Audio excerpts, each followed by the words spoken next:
I was kind of hoping for questions, so we'd have a little direction. Basically, we just had an hour-plus long meeting with the district attorney. He's been with the district for quite some time. He's well-versed in personnel law, in labor law. He's pretty familiar with our individual cases as far as who's involved, who's being impacted, what their position with the district is. He basically reiterated the labor law for us, the issue being hourly pay employees, which would be our paras. Teachers are not impacted because they are contract employees. They are, for lack of a better word, yearly employees, not hourly. And so the law dictates that if an hourly employee puts in more than 40 hours a week, regardless of where they put it in, they have to be compensated for that hourly. So a stipend, a coaching stipend, is not considered appropriate recompense for that work. So we are now in a situation where we have paras, EAs, we have librarians, other non-certified positions in a coaching position who are violating that hourly wage law. So it does not, like I said, impact certified personnel.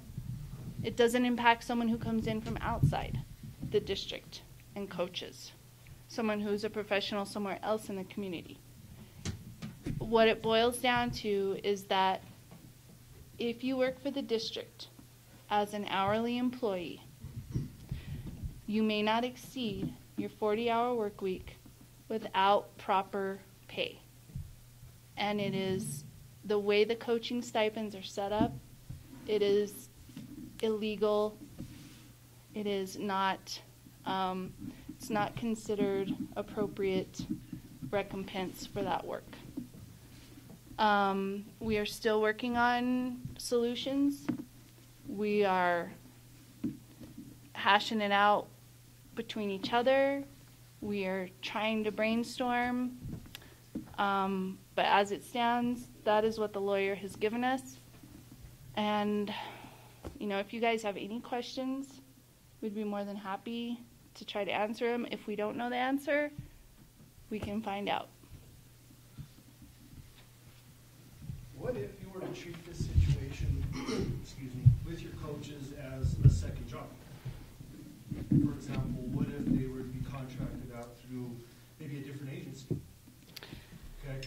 For example, I know Dr. Trahune had mentioned something about working with Agave and the younger youth groups. Okay, so this establishment that we have here in Raton already, is there something that you guys maybe have talked about that we could go through that avenue? Okay. And everybody, you know, is going to ask you, like, you're telling us who's being impacted by this. You guys, I mean, and I understand you listen to the lawyer, and you're talking about impacting 5 adults when in reality, look around the room, okay?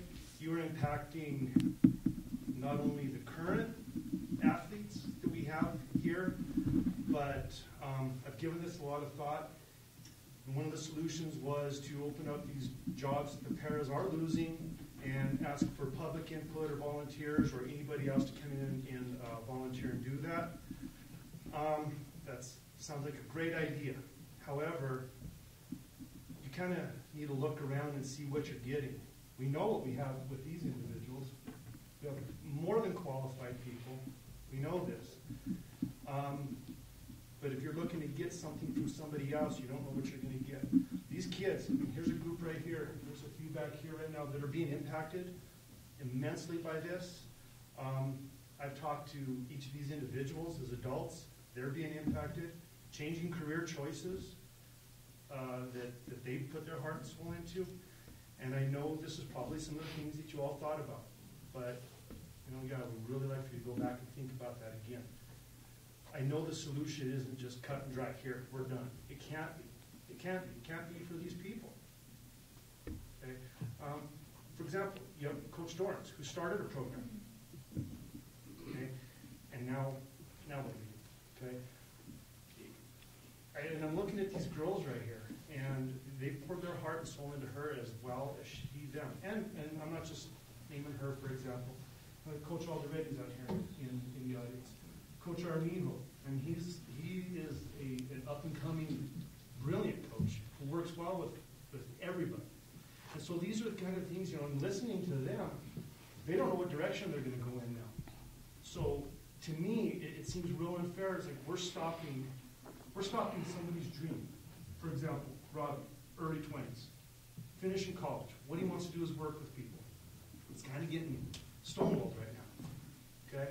So really, honestly, instead of just sitting here saying, okay, this is how it is, but we need to come to a solution that's going to benefit them.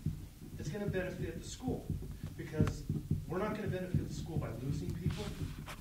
Over time, I mean, I can't predict the future, but I have a real good feeling that you're going to lose a kid here next year, and then the year is going to double. There might not be a program to speak of here or there when it's all said and done. 5, 6 years down the road, nobody might want to, if nobody steps up to help kids anymore, because we can't do this with these people, you may be looking at a situation where you cannot have foreseen where we don't have a program anymore. And that, to me, is not the direction I know anybody wants to go. Okay? We're always talking about we're here for kids, and we are. Okay? Now's the time we all need to be here for all these kids and these adults and their parents, and everybody who looks up to us, who have trusted us, and who put you all in the position you're in. So I made a few notes as you were talking. The first point you made was a contract basis, like an independent contractor, or offering coaching services as an independent contractor. We did ask about that. If you're attached to the school, if you are an employee of the school, that is illegal, because you are not, in fact, an independent contractor. Independent contracting would involve establishing an LLC, having an independent contracting license, working from more than one venue, having facilities and offices outside the school. It is something we asked. Volunteer. We also asked about that. You cannot, if you are attached to the school as an employee, volunteer your services freely, because they will not look upon it as actually, genuinely volunteer work. They will consider it, again, as sort of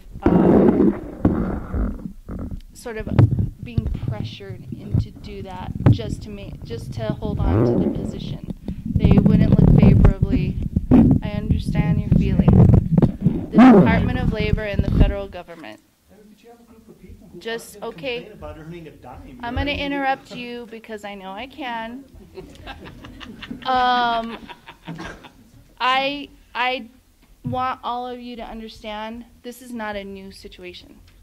This is not something that just came to light. This is not something that Mr. Terhune dreamt up.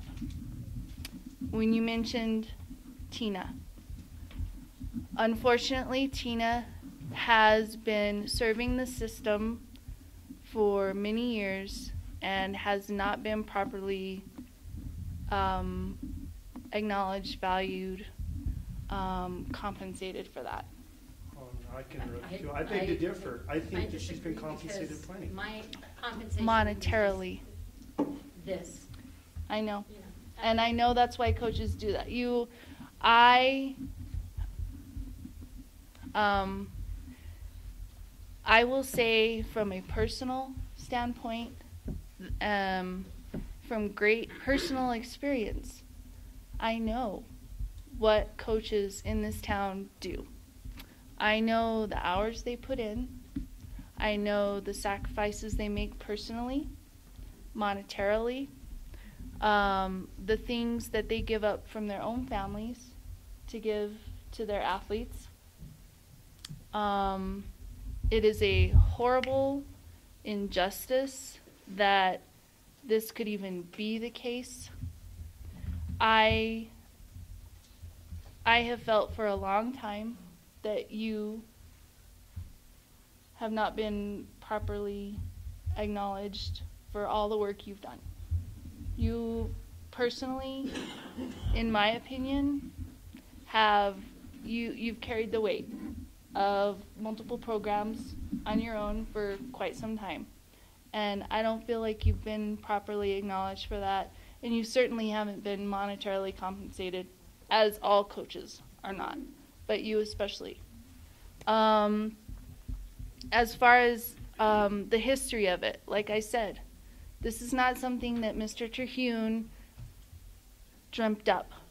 We've known about this for years and years and years, and it has not been dealt with by previous administration.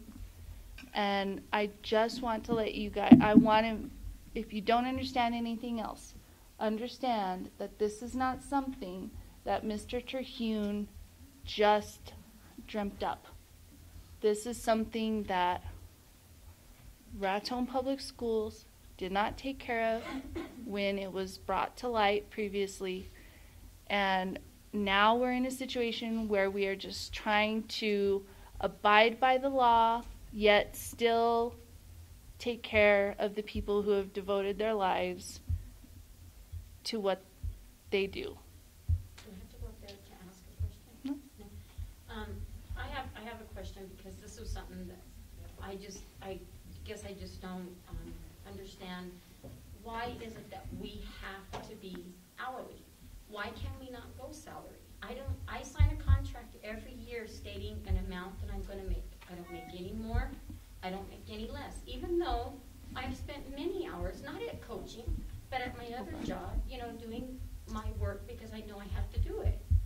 I mean, I just don't understand why we why we couldn't be on a salary-based schedule. And don't say it's to protect me because No. I don't feel I'm being protected. I'm not right going now. to I feel patronize you like that. Yeah, don't because that's what If I thought. understand it, and I totally think, like, on the surface, that's, like, a valid, legitimate, easy solution.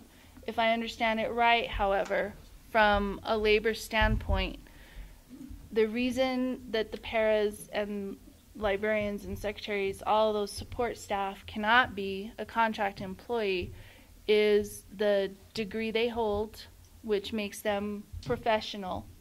So our professional employees, the teachers, the administrators, those people will be a yearly contract, whether it's 9, 10, 12-month contracts.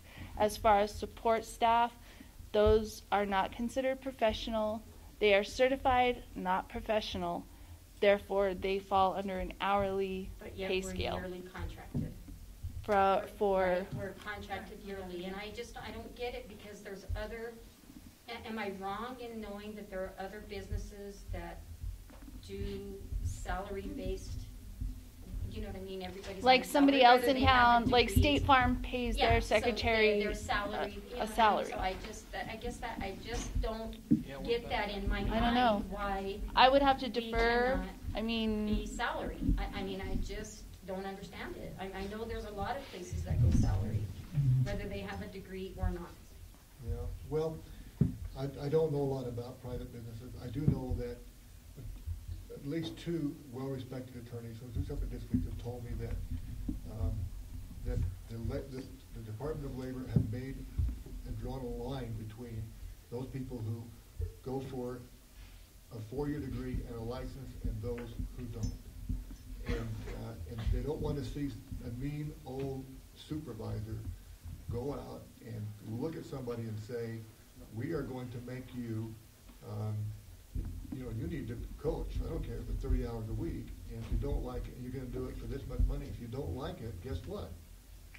You're not going to have your job next year. So I know it sounds patronizing.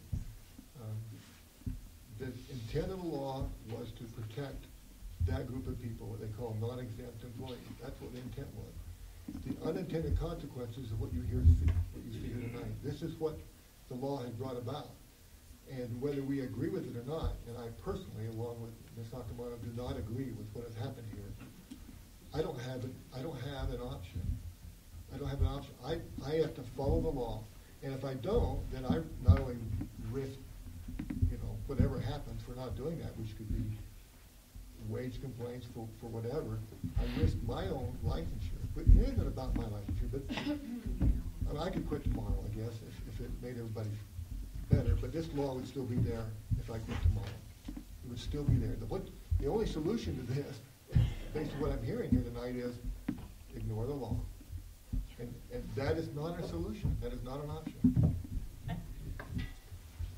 Do you just go up there? Okay. Well, I don't really know, but I just don't get why you're choosing to follow the law now. Because, obviously the rest of the superintendents, they didn't follow it for a reason. And they know these coaches are good people. We're just kids, We're here to build our character. We're here to get out of high school. And we're here just to do better. And sports do it for us. You can't just, take it away. Excellent question. I'm just not like your other superintendents. And I would, I don't understand. Dave Wilden, he knows us all personally, and I feel like Wilden, he actually interacted with us athletes, and he understood, what it does for some of us.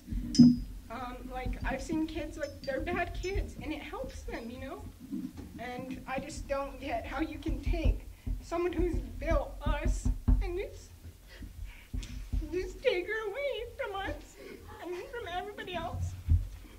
Sorry. and again, I understand how you feel, babe.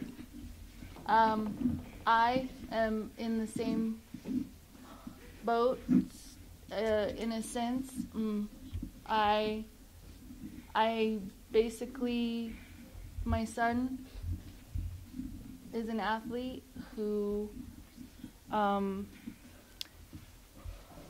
has lost his direction in a program, and my husband is a coach who has lost his direction in the position of a coach.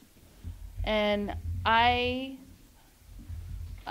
said before in board meetings, I will go to my grave saying sports make better students, they make better people, they make better citizens.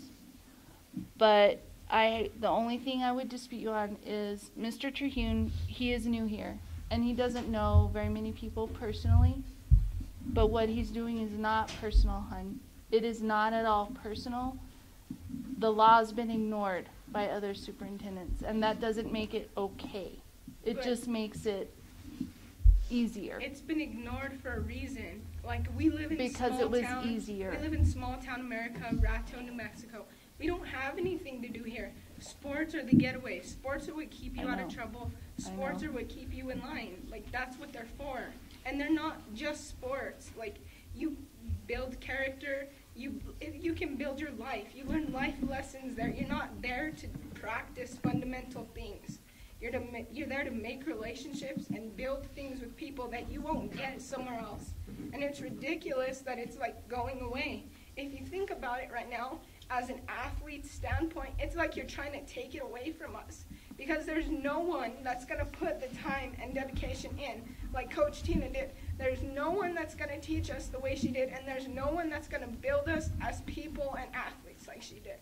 There's no one that will do it, and she'll do it for free. I agree that she is, like you said, she's pretty much irreplaceable as a human, as a coach. The way she values what she does. And I, more than anything, don't want sports to go away. If anything, I want our programs to be strong. I want them to last years to come. I want them to be dynasties. Unfortunately, that doesn't change what the law dictates. And I know it seems like this is like all of a sudden just pulling it out of a hat, or that it's a personal decision. I can tell you this is not the only thing that didn't get done in years past that needed doing, that was being glossed over. This just happens to be the one that sucks the most. But it doesn't need doing. It does if it's the law. With the coaches. One of the things, I understand all the personal feeling that goes into this. I really do. I have coached a little. I'm married to a coach of 19, 20 years. I have a couple of kids who are athletes. Remember that one of the things that you learn in sports is to play by the rules, to follow the rules. And if we ignore the law, if we skirt around it in some shady manner, then we're violating one of the very principles of team sports, of coaching. If there is a way around this, we are going to look for it. We're going to try to find it.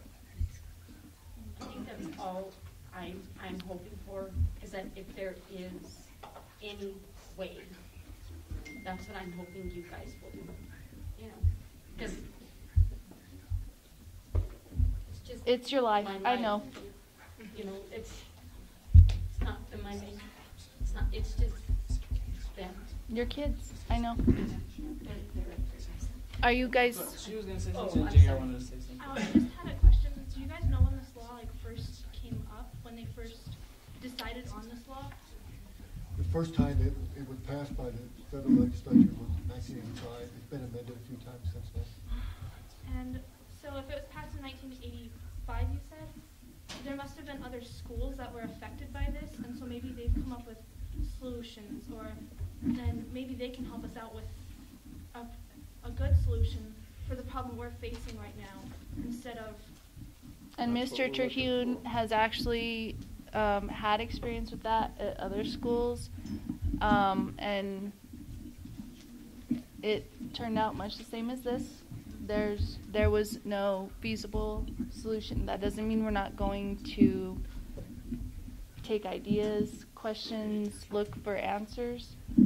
But again, since 1985, it's been on the books. It is a federal law. This isn't a state thing. So that binds us further.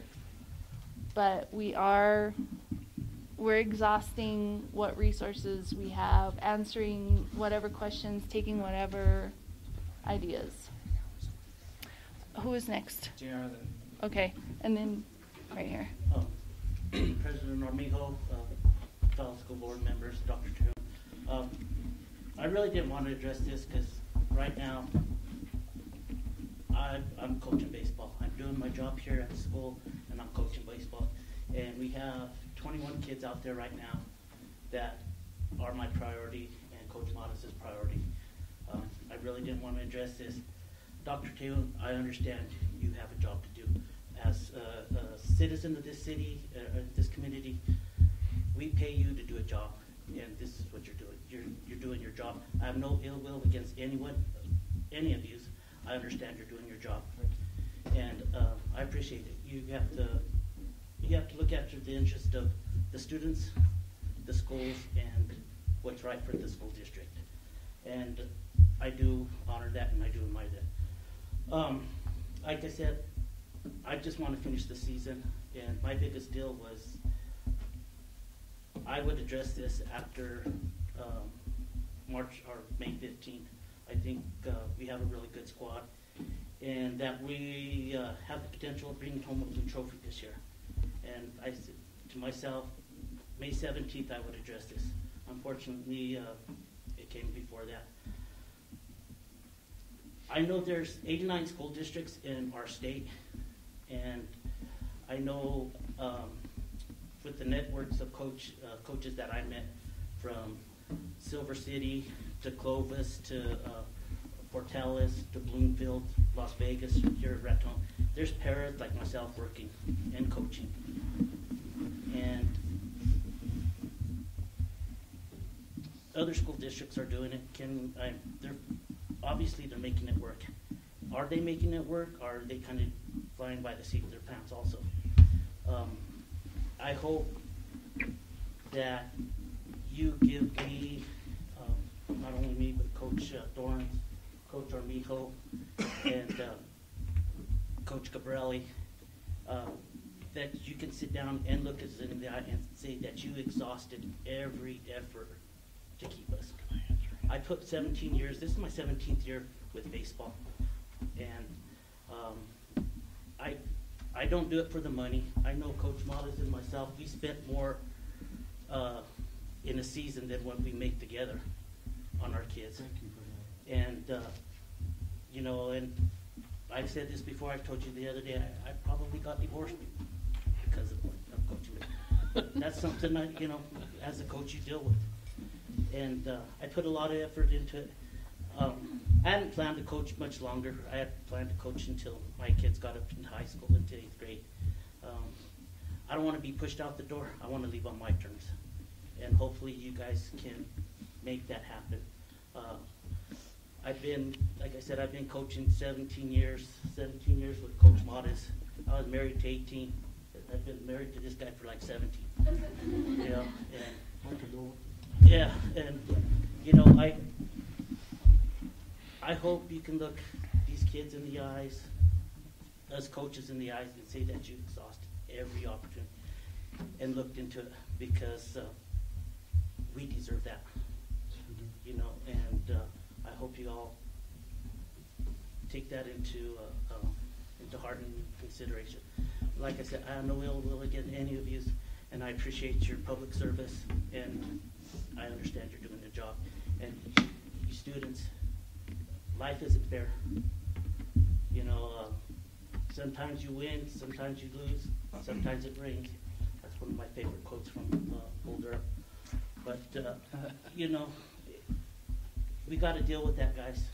You know, life isn't fair. The decision Dr. Terhune made is it's not a very popular one, but he had to make a decision. And when you guys get to adulthood, you're going to understand. You know, when you become parents, you're going to understand that some of the decisions you make are not popular as an adult and as an administrator.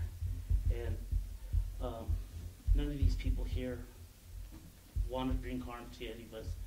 And you know, they have to look at the best interest of all of us, not just a few of us.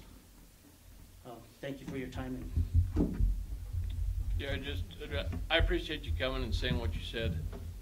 I mean, it means a lot to me to hear you say that this is not all on him, and he's taken a lot of heat over the last week.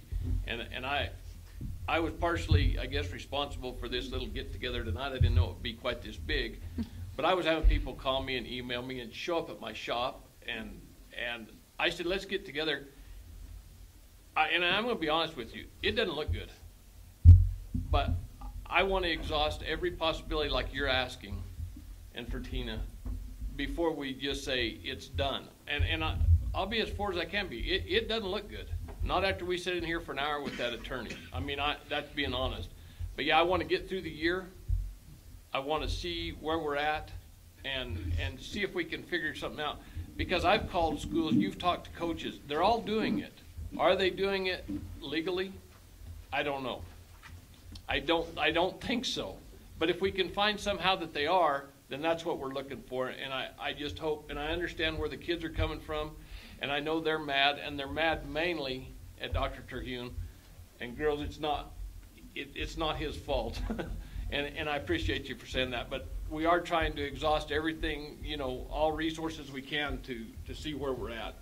And then, we'll go from there. But I didn't want to just leave this thing hanging out there and just building and getting worse and more talk and more phone calls. We're going to do everything we can. It may come down to that, but after the hour on the phone, I was so disgusted that I was going to sneak out the back door. But I still want to try. That's what I'm here for. And if you will give us the time and everybody be patient, and we can see where we go from there. You may not like the answer in the end, but that's where we're at. I think if you do have some resources from them schools that we can talk to, I think that's something that we would be interested in talking. I know I talked to you earlier, JR. And I do appreciate your comments, too. I think that we value guys as coaches, and we value student athletes, too. There's nothing better than having sports in schools, and I'm a product of that as well. And so I admire everybody here and your emotion and your drive to continue doing what we're doing. But in the end, we have to have our integrity. We have to abide by the law, or we're not going to be successful either. And so I think that if anybody has a great idea that hasn't been expressed and has some direction to help us, we'll be exploring some things too. But like I said, in the end, we have to follow the law. Hi, my name is Jonathan Leibowitz. I'm the NEA union rep for many of the employees up here in the Raton School District. And I came up here because a lot of my members are being affected by this and have called, looking for a way to see if they could volunteer, if there's a way for them to be able to continue to work and to continue to coach. And certainly I would never advocate for a school to be in violation of the law. I guess my question is, in your conversations with the attorneys, did the case, the Purdom versus Fairfax County Public School case, come up at all in your conversations? That's a case that was decided under the 4th Appellate Court in 2011 in Fairfax County that is on point with what's happening here. It was about a classified employee who volunteered as an athletics coach, was paid a stipend, and was found to have been a volunteer under the law, under the FLSA law. And so I guess my question is, if that has not been raised by the attorney, is there an overriding New Mexico law that counteracts that, or has that been explored at all? We did ask the attorney about the stipend, whether it came from the district, whether, as we know, in some cases it does come from outside entities like Booster. If you are compensated in any way by the Booster Club, by some organization, by the school itself, it is in fact not considered volunteerism and does not meet the criteria for that. And we did ask him. Well, in the case that I quoted, I'm not an attorney, but I do deal with these types of issues a lot.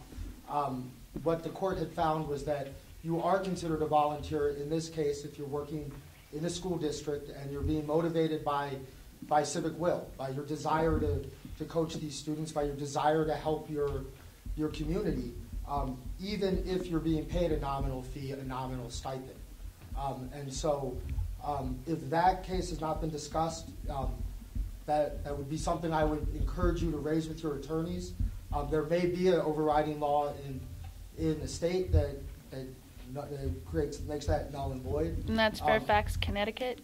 Fairfax, Virginia. Fairfax Public School, Virginia. And Purdom, Purdham. So that is something you should. I'd also be interested to see what your attorneys have to say about that. But thank you. I just wanted to raise that point because I think that may, it's a relatively recent case, and it may be something that will allow your committed staff to continue the work that they've committed themselves to with the students here. So thank you. Thank you. I'd like to thank the school board and Dr. Jahoon for allowing us to come and speak. I know four of you personally. I spit out my gum before I came up here to Santa Phillips. Make sure I can enunciate. So, just as a member of this community, and I was a kid just like these guys here in Raton, and some of the best times in my life were here in this school, and more importantly, they were spent with coaches like Tina Dorrance and coaches like Callie Gabrelli. And, kind of funny, both my parents were educators. They both told me, don't ever get into education. Don't ever get into education. Please, my grandma was an educator. She did it for a million years. She said, don't do it. And I never wanted to, and it worked out that I became a teacher, and it's a great job. Okay? Not only because, I love teaching Spanish. I love that too, don't get me wrong. But coaching's like the cherry on top for us, Coach Armijo would not be in this school district right now if it wasn't for coaching. He wanted to get his foot in the door because he wanted to be a coach. He wanted the experience of being a coach.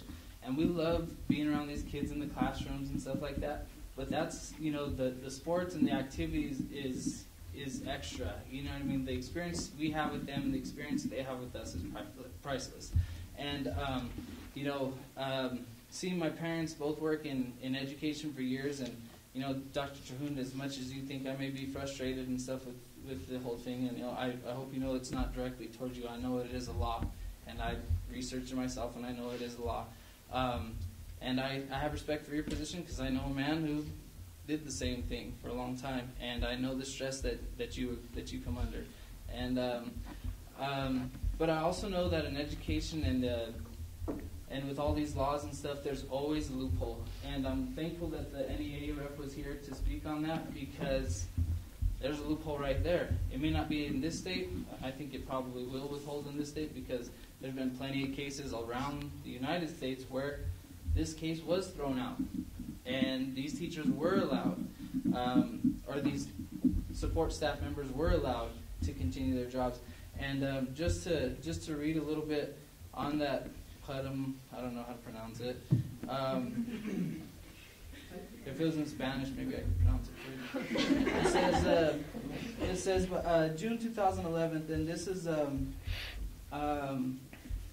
it says, are your school's volunteer coaches actually entitled to overtime pay? And this is that Putnam case. It says the United States Court of Appeals for the Fourth Circuit recently ruled in Putnam versus Fairfax County School Board that a public school employee who also coaches a high school golf team, for example, is not owed overtime pay for his time spent coaching due to his volunteer as opposed to employee status under the Fair Labor Standards Act. And the way I read it and the way it was explained to me is, if you are a coach, you're basically volunteering. And any stipend that you can offer myself or a support staff is nowhere near the amount of time. And I know you guys know that. But when it boils down to is, Coach Dorrance spends her entire year planning her softball program for about 2 cents an hour, maybe if you're lucky, and that's basically my point, that there is always a loophole, and I know that because my parents have been in education, I've been around education my entire life. There's always a loophole.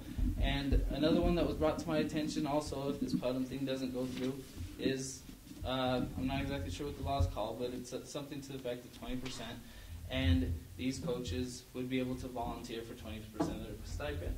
So say, for example, if Coach Armijo wanted to work for a stipend and his stipend is $1,000, well, then he only gets $200 out of that stipend. So that's another way to look at it, okay? And then also with the salary or with the hourly wages that Tina or Robbie or any of these support staff make, it doesn't vary. These guys sign a contract at the beginning of the year, and it says X amount of dollars, and that's the amount of money they make. Every week, they do X amount of hours, and they get the same check. The same check, the same check, the same check. I get the same check. So that's kind of falls under salary, in my mind. But basically, I really appreciate your guys' time, and I hope we find a solution, because I know there is one. Thank you. Commissioner Armino, Dr. Pune, just a few questions. So the district has been aware of this law for many years, not this administration, but the district has been aware of this law. I can't answer that. I don't know what the previous administration did. So we're currently breaking the law.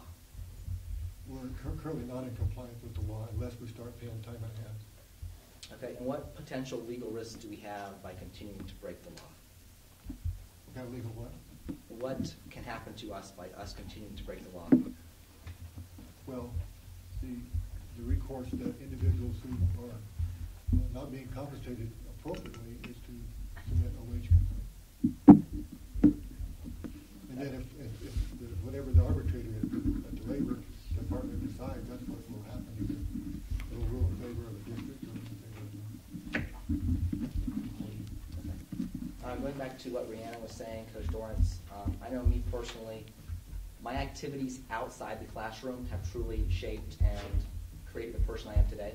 So I really understand what you guys are, the student reality of this. That it's not just the activities behind the closed door of the classroom that build who you are. It's the activities that you guys participate in outside the classroom. And my last question, I think, Medina, you already brought this up. If this is a federal law, then we presume that other districts are following this law. So I think it would be highly suggested that we find districts that are following this law in compliance, and we see what their model is, how are they doing this, and we adopt that to our program. Yeah, I think the latest figure I heard, and I think there's some credibility to it, is 50% of the state of New Mexico is not doing this. So that means probably 50% are doing this. So I guess we just have to decide whether we're going to be in compliance or not. Thank you. Got one over here. Okay, I have a question. Okay. Yeah, So next it's for you, Ms. Sakamano. Yes. How long have you been on the school board?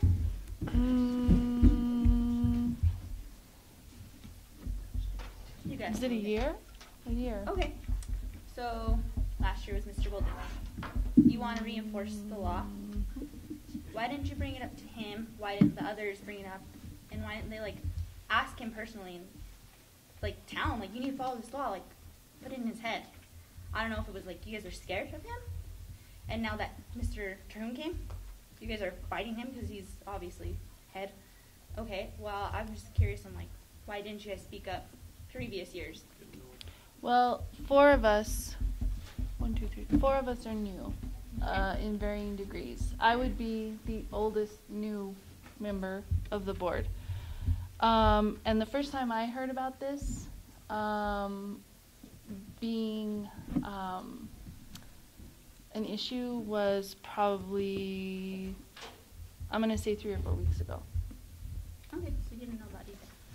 And since you guys said it was a federal law, okay, there's a loophole, like that guy said, like Mr. Milano said, and that's in a different state, but it is a federal law, so obviously it's going to affect all the states. So hopefully you guys could go into that loophole and pull something out and work around it. And we did talk to the attorney about that. And as is the case, sometimes New Mexico is sort of slow to get on the bandwagon sometimes. And this has been an issue working from the east, west, slowly, progressively. And it kind of just fizzled out, sort of, when it got to New Mexico.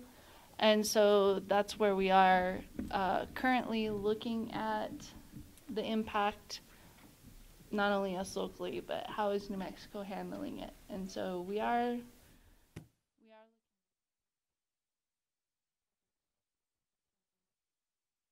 those questions. And I think, if I get this right, I think everyone's looking at Mr. Toon for this is his problem, because obviously he's the only superintendent that's brought it up over these past 30 years or so. And I think that's why everyone's looking at you, because no one else followed it, and you're the only one that brought it up. It's a hard decision to make, very hard decision. I can see why nobody else would want to bring it up. I experienced this in a previous district, and it was horrible then, and it's horrible now. I don't think it's right that I have to deal with it, but it's the law. I will say this, without getting into the very detailed aspect of this volunteerism, there are some drawbacks to that. If you look at the case law very clearly, what determines a stipend versus, like paying for gas for somebody who's helping out versus what somebody gets for actually doing it. That has not been clearly decided yet by anybody. And, I don't mean to be disparaging to anybody here, because I don't think anyone here would ever do this. But when you have a volunteer, that's what they are. You can't tell them to quit, to supervise a certain way and not allow bullying, hazing, or to work at a certain time, or any of those things. Those things, they are volunteers. Now, this group of people would do anything we asked them to, I know that. But what about the future? Are we always going to have people like this? We just don't know. So there are drawbacks to that. Now, this board, they're determined to try to find a way out of this. I hope for them. I pray for them. I hoped and prayed the last time this happened. It didn't work out. And so I just want to be on the right side, even though there's a lot of emotion attached to this. Remember, I see all these young ladies here. I have 5 daughters. They all played varsity sports. I coached. I had 2 sons that played varsity sports. This is not, and I appreciate people saying it's not personal, because it's not. I don't know you well enough to make this personal. This is professional. This is just a professional job that you pay the superintendent that they require from you to do. That's all there is to it. And I am so sorry this happened. I have not slept much over the last several days. I'm sure you haven't either. But I've gotten cranky, even though my emails and stuff, because I'm not getting, it's been tough. But I appreciate what you're saying. I think I'm just scared, even though I'm a senior, I won't be here next year, but some juniors, sophomores, freshmen, up-and-coming classmen, they'll be here. Thank you for turning. But I'm just scared, what if they don't get a good coach like what we had? What if they get someone who don't even know what's going on, and you're teaching the coach? You need to think about the decisions, though. Well, my question is, how are you going to replace 5 coaches by the end of this school year? I'm starting. This is from a personnel standpoint. This is my question. I'm going to start with first obeying the law, and then take the next step, whatever that is. And I don't know the answer to that. I don't know the community well enough to know if somebody's going to step up and coach, or whether we have to cut back on staff in each coaching area, or whether the sport has to be dropped. For heaven's sake, I hope that's So are we going to break the law to keep the sport? Okay, wait, time out. It is an answer. It is an answer, because he said he doesn't know if, and right now we're dealing with the finality of the issue. Is this the finality, or are we going to by chance stumble onto some solution? If that's the case, great, problem solved. If not, then we do have to go through the proper steps to employ people to take those positions. We're not trying to dodge the question. We're not saying we're going to cut programs. All of us know he said, God forbid, we have to do that. Okay? I know how everyone feels. I feel the very same way. However, that does not excuse me from abiding by the letter of the law. It is not a good situation. It is not an enviable situation. None of us want to cut any programs, whether it is athletics or clubs or any other thing, which, by the way, also fall under the same statute. So we're not in the business of cutting programs, hurting kids. We're not going to willfully do something to take away from our kids. But we are obligated to follow the law so that our district is in compliance with what is mandated. Hallie. Yeah, Barb next. You're mentioning about following the law and how there was amendments since 1985 to this law. Has anybody considered maybe us and other school districts that are being affected by this across the state, and and like he said, across, like in Virginia, I think he said it. Maybe we can all team up and work together to amend this law, and so that there is a solution that can fit what everybody needs. That's the democratic process, and I think the law ought to be changed. The reason for the law, and I don't mean to speak down to anybody, but it looks to me like some don't understand that the purpose behind the law was to protect. And I know, Tina, you don't want to hear that. It was designed to keep unscrupulous employers from just driving people into the ground so they can keep their 40-hour-a-week job and make them do all this other stuff. So now we only let teachers be driven into the street. That was not a good job. But here's the thing. It was meant to protect. And what it's done is it's caused, in this unique situation, some very heinous actions that affect people personally, the families, the coaches, our students, our school, the morale of our school district. Yeah. If I had the authority to wave a wand over that federal law, hey, it'd already be done. I don't. And there's a number of opinions out there you can find on the website, and they go one way and another way, and there's probably dozens and dozens of good sites. The bottom line is, I don't see any way around it. Now, the board may find something that I missed, and I sure hope they do. I don't think there is. I know everybody that spoke so far has either been in the school, related to the school, a student. Well, I'm a parent. I came in support of the dance team who lost their head coach. I'm in support of all the other coaches. My son actually played for Robbie. He was getting ready to play for Brian. I've had 2 kids just graduate from Raton High, and they still have 2 kids in the system. I guess my concerns are, I mean, we understand it's a lot. We get that. I served on a Little League board in this community for 8 years. I served on the PTA for 8 years. I served in my church teaching for a very long time. I've done community theater, and I can tell you as a parent that you have this many people in this community that will volunteer to do anything. It's always the parents that want to complain, but nobody ever wants to step up to the plate. And you are not going to find people like these coaches that are here for these girls and these boys, these athletes that care about our children. You're just not going to find it. And I don't think that the solution is dropping a program.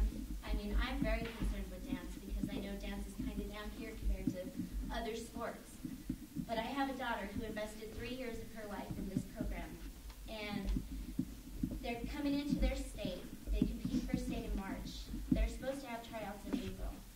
They're supposed to start fundraising. They have 2 camps, one at the beginning of June, one at the end of August. My sister, who is the assistant, kind of stepping up to the plate right now. I know, there's going to be a bid, who wants the head coach job. I'm here on behalf of my daughter because if they don't have a coach, routines for state next year. They can't compete for UDA All-American, which means dance scholarships are out the window. I mean, this is affecting their future. It's not just some measly thing, oh, well, if they don't have a coach, let's just drop the program. According to your Title IX, you drop a female program, you got to drop a male program too. I mean, this is going to get nasty before it gets better. And I'm just saying, as a concerned parent, I will speak up. If I have to get the news media involved and everybody else, I will. But I am not going to let these kids suffer. I mean, it's affecting all these children. And I'm here to say I love all these coaches because, I mean, Linda Ortiz coached me when I was in high school. She was my cheer coach. I can't believe she didn't quit after that first year, but she's still doing it. They don't do it for the money that they get. They do it because they love our children and they love what they give to our children. And I could not have asked for a better dance coach for either one of my girls. I just had a daughter who graduated that participated in dance for 4 years. But my big concern is if you think you're going to get volunteers or you think you're going to bring somebody to this community to coach for the amount of money that you pay, you're not. So then what? So then you have to hire them in the school system and pay them a salary rate so that they can coach our children. It's going to be a mess. It's going to get ugly before it gets better. I want to reiterate. I don't want anybody to think I misspoke. I want to reiterate that there's no plan. There aren't any plans or designs to get rid of any program. there's no reason, no motivation at all for superintendent to want that, right? Let me just say, though, that we have to have coaches. And I know that some, based on this law, may have to leave our district, and that would be huge to fill. We have to have coaches, though. Can you answer me why we haven't had concessions at our games for like the last 4 or 5 games? Is it because of the lack of volunteers? I mean, let's look at the real issues here. I mean, you can't even get people to volunteer for a concession stand. Yeah. And with my job, I would love to coach. I love kids. That's why when I wasn't working, I did it. Now that I have to work, I can't do it. I can't be like Tina. I can't be on that field or the court every day of my life. I mean, this is their life. And to make pennies to do it. I'm concerned for these children. I'm concerned for all the kids. And it's not fair. It's not. And I'm not saying go around the law, don't listen to the law. That's not what I'm saying. I'm just saying there has to be a solution. And I think that if there was another place that did it, why can't we? And I mean, if it takes everybody rallying, then I guess that we have to do it. I mean, we've got a union person here, and I'm sure he could tell us how to do that.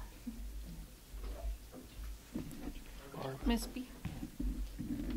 Well, I stand before you as a retired teacher of 28 years and a retired coach of 21 years, and I've taught and coached several of you.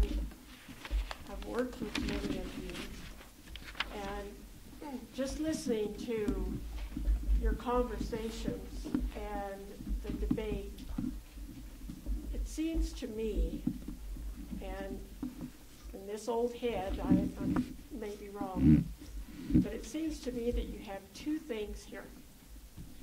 You have a curricular contract with professionals and paraprofessionals.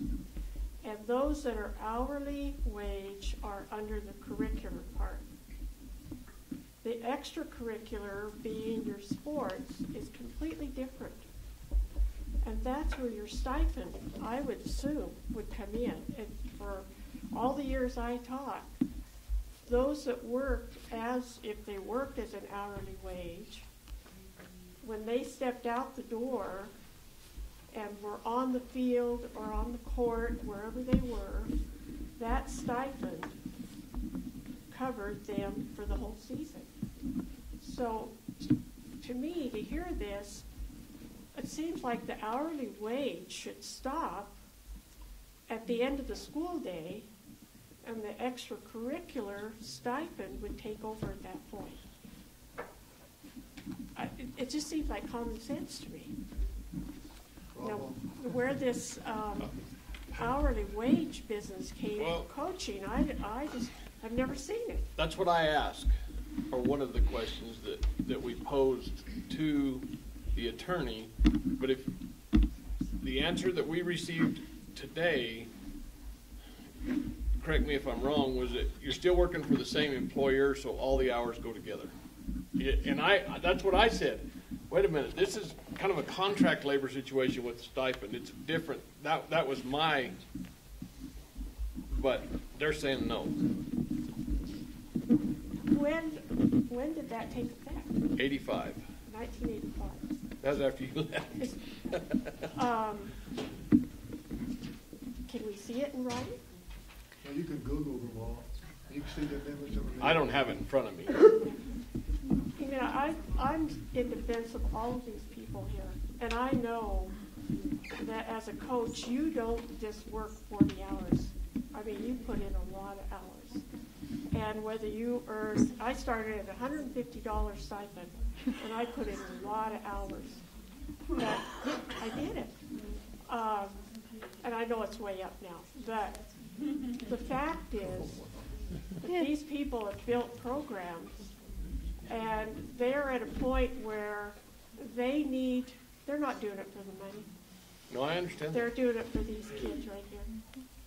And I think what we really need to look at it, and if there's any way at all, I think the hourly wage is a crime, and it's ruining.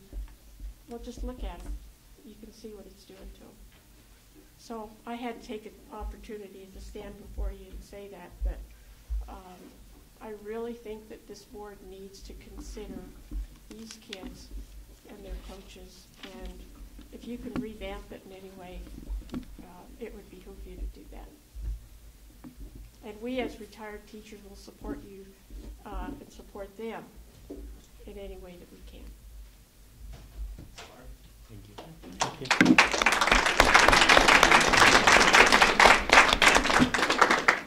I have a question for you. You said that you've dealt with this in the past, right?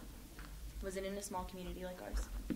600 students in the entire district, and I'll tell you that that community depended heavily upon any support staff they get in that school. It was a big thing.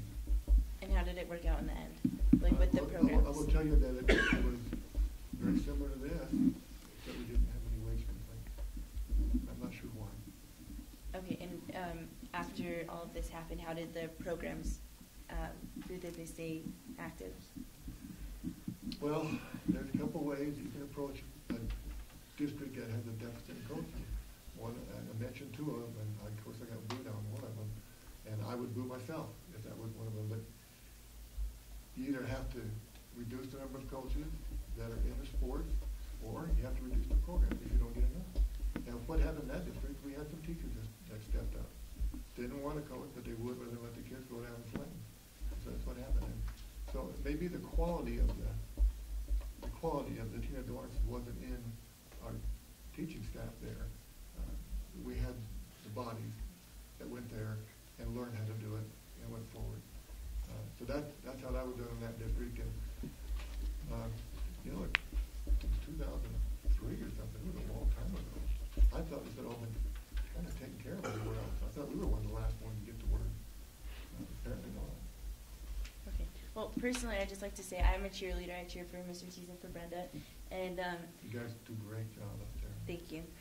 I know that if our coaches, if Mr. Tees and Brenda weren't as dedicated as they are, if we had a body just step in and fill that spot, we have 21 girls right now, and and two gentlemen, and I don't think we'd have anywhere near the numbers that we have right now. And the interest is just lost. And then you don't have somebody that we see with our middle school programs too. Sometimes when you get a coach that is kind of wanting to be there but not really, then the interest doesn't stay involved. They don't get a love of the sport that, say, I have. And that's just one of my concerns. Well, I think one of the girls on the dance team, when they came to my office last week, expressed it best, and right along the same lines, and saying that these aren't coaches; this is a family you're breaking up. Right. And so that's how you feel about it. You feel it's the family, and that's why you have the numbers you have and the enthusiasm you have. And I'm pretty sure these programs, these families, and some of them have probably been kept from quitting school or getting into trouble and things of that nature. You can't even measure that kind of contribution. Right. So I agree with you.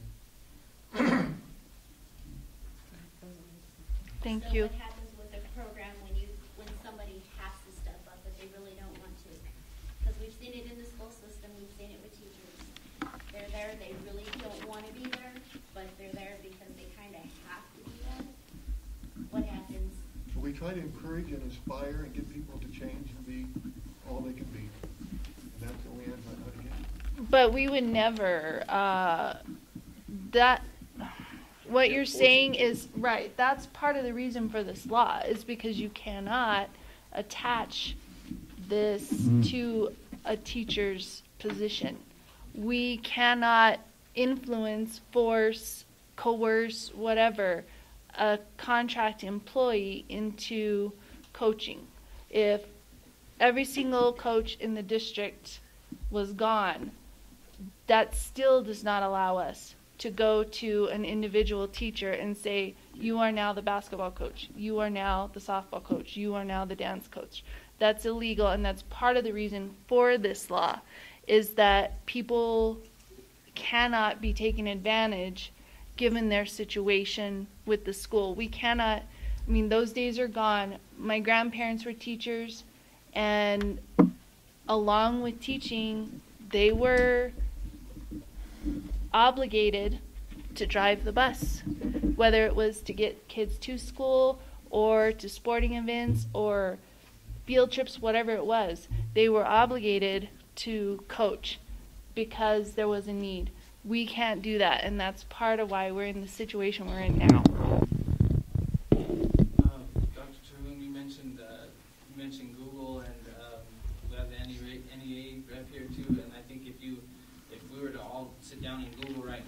we would find probably more than just the Putnam case that has been thrown out. I know that there's been several cases around the United States have been thrown out, you know, and then more along the lines of what Amanda was saying, Dr. Jahoon, we talked the other day in the coaches meeting where you said you wanted our coaches to be more involved in the mid-school. We are involved in the mid-school, but you also said you wanted us to be involved in the Pee-wee, so you wanted us to be involved K through 12, okay?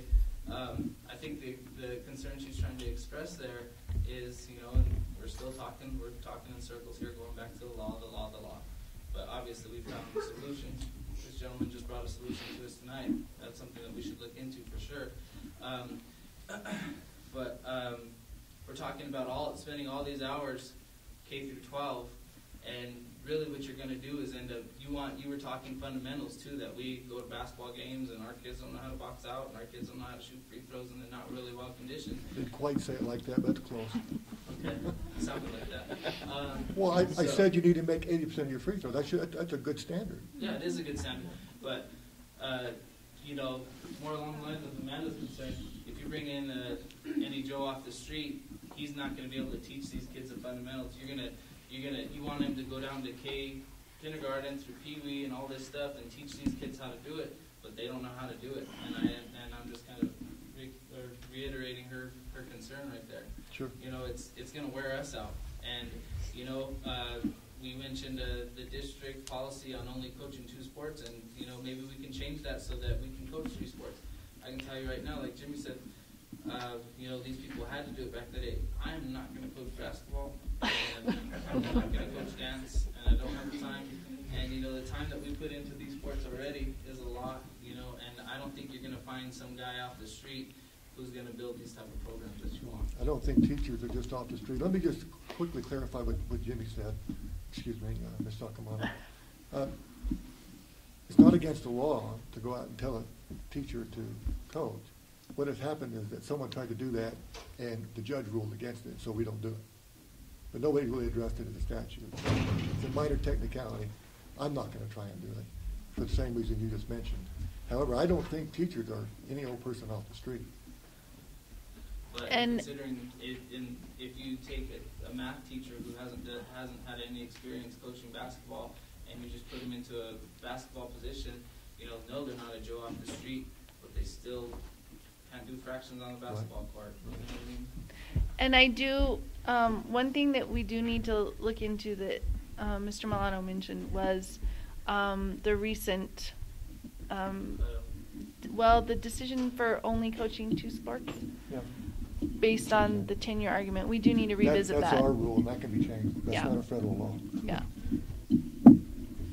So There's somebody over here, too. You two want to arm wrestle? Full rank. So, my name is Brittany Ferry. Thank you all for being here. I'm coming to you as the Joe off the street who is a coach in your system. And it's not for the money, believe me. I work 4 jobs, and I own my own business, and it's failing miserably. Oh, babe. But my team is so important to me. And then they leave and they become very successful in their lives. And in cheer as well. We've had quite a few go on to cheering college and get scholarships in college. And that's very important to me. But I don't think you're going to find a lot of me out there. I just don't think you will. And I hope you could if this has to happen. But I just don't think you will. That's all. Thank you.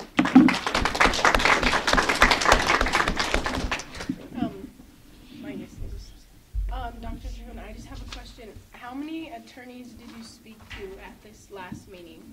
Just 1. I think that's a problem in itself. There's different attorneys everywhere, and everyone will have a different opinion. And I think if you want to actually truly fix this, you will go to a lot of attorneys and ask their opinion and see if it's truly a law that shouldn't be broken.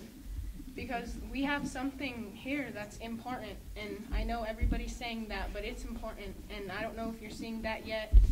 It's almost as if you're kind of circling around our questions and not directly answering them. But it's just, I don't understand. I think you need more than one attorney, and I just. We could go out and go, and this is what they call attorney shopping or opinion shopping, and we could do that. Really is up to the board, not me, who our attorney is. This much I do know. The attorney we have has 30 years of law experience running the state of New Mexico. The one I had before had argued in front of the Montana Supreme Court several times, lost one case. Very respected across the state. In fact, he was a teacher before he was an attorney. And so I guess the way that superintendents operate within the parameters of their responsibility is if the attorney is wrong, it's on them. If the attorney is right, it's on them too. So we follow our attorney. And if the board wants to get another attorney to do this, then I'll follow their counsel. I read the law. I'm not an attorney. I know, but I've read enough of it to know that if I'm asked by this school board to do something that's against the law, they can't do that. You can't ask another human being to break the law on purpose. If I had done it unintentionally and just tried to fix it, that's something else. We don't break the law on purpose. Unless, of course, you drive 5 miles an hour over the speed limit or something. I've done that. But not this, not a federal law. I just feel like if you truly want to change it and you're truly working for us kids, then you would have thought about that too, or maybe think about it some more. I think you need some more input from more attorneys, more professional people, since we want to be professional here, and we just need that. Like, you can't get around what you said earlier about the sports dropping. That was an athlete concern. That's what all of us were concerned about. I mean, the dance team, we all love our dance team, but they are down in the totem pole. And I guess softball, we thought we were pretty up in the totem pole, but it looks like we're down there now. So I can just say I just think you need more input, and it won't be very professional if you don't. I'm just curious, because being a math teacher and doing it as long as I have, Kathy and I either took my begged her not to leave, said, no, we're the only two strict people left. Not that. But no, we're not. But I mean, you in math there's so many rules, and so I believe in rules, and I really want not only to enforce them myself, but I want my administration to also back me in those rules. So, but anyway, my concern is, or my next question would be, is if we find a loophole, I hope we do. I hope these laws that these people brought up are something that is a leg for us to stand on to move forward. But if it is, or if it's not, the timing may not be there. So what will we do with those that continue to work in that capacity? I'm concerned that we've opened ourselves up as a school district to further litigation. I think timing was unfortunate, and now I feel that to live by the letter of the law, then for these people to finish their contract, then we are obligated to pay them their time and a half. If we are now suddenly, if we are now saying that we are breaking the law by not doing so, I feel like we are now breaking some ethical laws, and morals and anything else you might want to mention, to even allow them to finish their contract without their due pay. I don't think we can have it two ways. Well, we're going to give you your stipend. We know we're breaking the law, but we'll fix it next year. But we're not going to fix it now. I think that we're having some real double standards that are also, hard for me as far as right and wrong and rules that that we follow in life that need to be enforced. So, what does the lawyer say about that? And what does the board feel about that? And is it going to be addressed, or are we going to hope for the best and not do the best? No, I'll answer we will that, be. Fran. I think that that's a very good point. I think that's something that we have as a board need to address. So we're going to be talking after this session is over on how we move forward from here. And so that will be one of the issues that we talk about. And will that be something And that it was we'll be discussed. aware of, or Oh yeah. it'll be put out in the public, like Oh yeah. the whole issue of breaking the law? Okay. And it was brought up, and we plan to address it pointedly, specifically. And quickly. Oh yeah. Okay. Okay, but so then that being said, I mean, you know, these girls are depending on me, on Robbie, to take them and finish out this year. I mean, that is our goal. My goal is, like JR said, to do my very best for this year and finish out and, you know, and hope for the best for the next year with them. Is, with what she is saying, is there any way that you as the board are going to say sorry ends right now? No. Do you know what I'm saying? I mean, because she's bringing up the fact that we are not in compliance.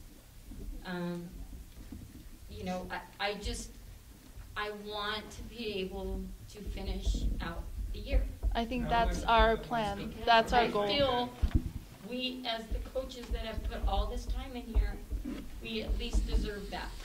I would like to take that one step further if I can also. I mean, this is a quick decision. I mean, this is devastating. It gets me so upset to know that we might lose a team. We might lose Mr. Armino because of this rule. It is happening so quickly. We've been out of compliance for 13 years. Is there any way we could be out of compliance for one more year so that way we could get a hold of this and figure out a plan besides just saying at the end of the year it's done? I'd hate to lose a Tina. I would hate to lose a Robbie. This is a community. I had so much hope for us next year. Everything was changing. We were finally getting into an area where we could compete, and now we've been kicked in the gut and we've been knocked down again, and it's happening so quickly. Why can't we take a little more time to figure this plan out instead of it being so hastily done? Right now, this is the way it has to be done. And yes, if it means we got to break the law for the year, then to me, I am asking you, let's not be compliant for a year. I have a question on the timing. Who's talking? We actually already lost our coach. Why couldn't this have been brought to our attention later on? Instead of having this frame of mindset that we have to compete with. Our coach left because she said her passion just got crushed. Why couldn't we wait till the end of the year for you guys to announce something? That's my question. I think I could answer for pretty much everybody on that. The timing is simply because of it was brought to light, and this administration does not want to sit on things.